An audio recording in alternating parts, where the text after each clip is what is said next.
Good morning. It's Monday, October 23rd. And yesterday, while I was looking around to find information to rant on, I came across an article from a newspaper called the America Insider. Now, this turns out to be an extremely conservative publication. And it's owned by two guys who started this company, 10 or 15 years ago, and they own a bunch of different communication devices, I'll call them. And in this article, they cite a poll that gives President Biden some terrible numbers. So in the article, they call their survey, a new survey, about 2 in 5 approve of the president's handling of the war between Israel and Hamas. And in this same poll, they also claim that that's the same approval rating that he has received in the handling of Russia and Ukraine. And it also claimed that the majority disapprove of Biden's handling in each conflict,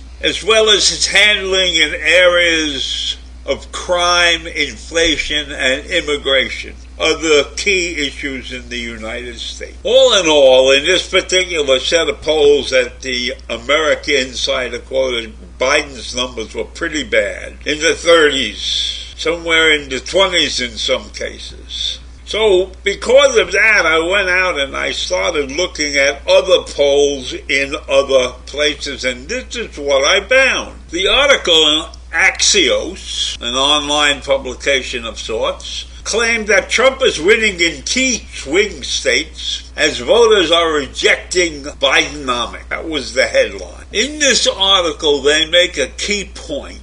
It doesn't matter where you stand in many parts of this country as far as polling goes, but it matters where you stand in the key state, in the swing state. In a presidential election, it's how you are doing in what they call the swing state. But there aren't many polls out there that measure just the swing state. So this particular article went to the trouble of finding out how Joe Biden is doing in the critical swing states. There are only about 10 of them. And they surveyed over 5,000 people, registered voters in those states, and they found that those voters said the economy was their most important issue, and they disapproved of Biden's economic policies 65% to 14%. That's swing state numbers. Those participants, those voters, said the national economy was better off under former President Trump. And overall, just 26% of the voters in the poll said Bidenomics had been good for the economy, while 49% disapproved of the policies. And that's what Bloomberg reported. So you have to look at this very closely, because you've got a split in this country that we know is very wide. But it's critical in the swing state that Biden is running so low.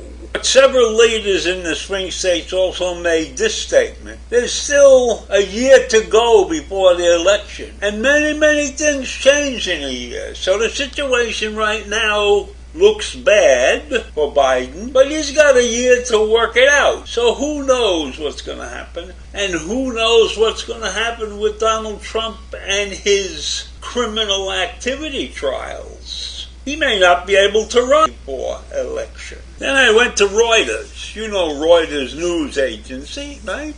And they had a 3-day opinion poll that showed that 40% of the respondents approved of Biden's performance as president, which is down marginally from 42% a month earlier. And there's a margin of error of about 3 percentage points. So they're at 42%.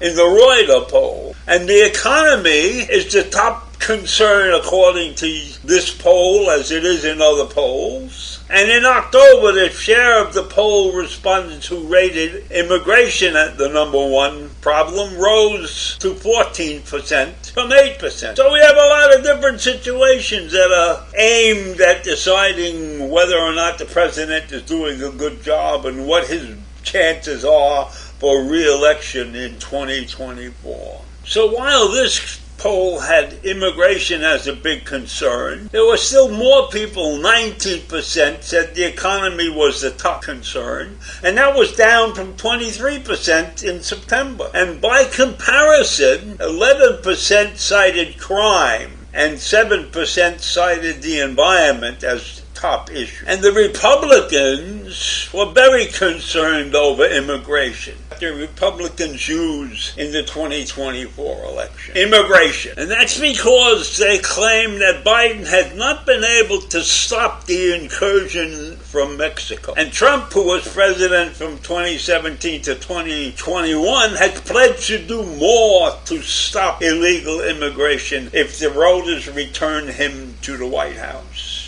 And can you imagine that we return a criminal to the White House? That would be a black mark on America, the biggest black mark ever. And so I think that this whole thing with immigration is not going to serve the Republicans very well.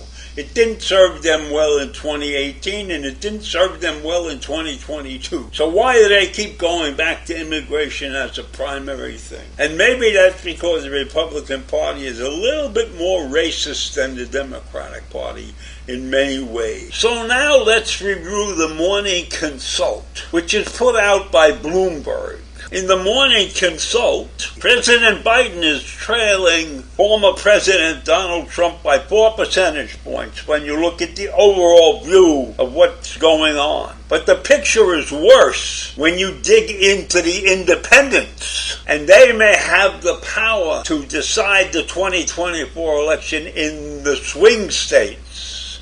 Remember the swing states. And among the 1,323 self-identified independents across 7 swing states, Biden is 10 points behind Trump on the ballot. And that includes third-party candidates also. And he's 8 points behind Trump in a head-to-head competition. So the independent voters who have no party affiliations and who tend to swing the pendulum in other directions, because you know in this country, 80% of the party members vote the same way all the time. It's the independents that determine who really wins. Somehow or other, Trump has gained trust over Biden in handling the most significant issues facing the country today. That's economy, and swing voters trust Trump 49% to 35%. And Trump leads Biden on this key issue. So have a great day. See you in the morning.